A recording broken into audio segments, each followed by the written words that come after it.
नवी मुंबई आणि रायगडच्या विमान प्रवाशांसाठी आनंदाची बातमी समोर आली आहे। येत्या 25 डिसेंबर रोजी लोकनेते दिबा पाटील नवी मुंबई आंतरराष्ट्रीय विमानतळावरून प्रत्यक्षात पहिलं व्यावसायिक विमान उड्डाण घेणार आहे। शिवाय तिकीट नोंदणीची प्रक्रियाही लवकरच सुरू होणार असल्याचं समजतं।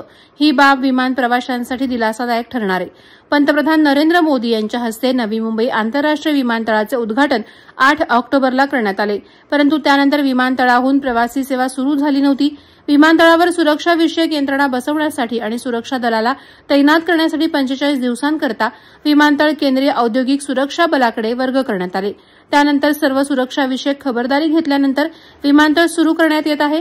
विमानतळ टर्मिनल इमारतीमध्ये अंतर्गत सजावट आणि सुविधाविषयक कामं अंतिम टप्प्यात असल्याचं सांगण्यात आलंय।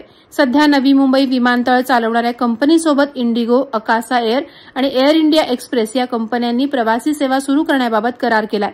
त्यानुसार कंपन्यांना 25 डिसेंबरपासून प्रवासी सेवा सुरू करण्याच्या अनुषंगानं पत्र दिल्याचं समजतंय। जगभरात ख्रिसमस सण मोठ्या उत्साहात साजरा केला जातो। या निमित्तानं सुट्ट्यांच्या हंगामात विमान सेवांमध्ये मागणी वाढते।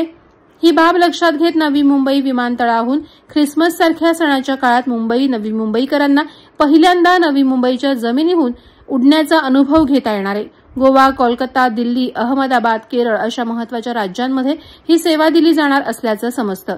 दरम्यान या विमानतळाला लोकनेते दिबा पाटलांचं नाव देण्यात येणार असल्याचा प्रस्ताव अद्यापही शासन दरबारी विलंबित आहे।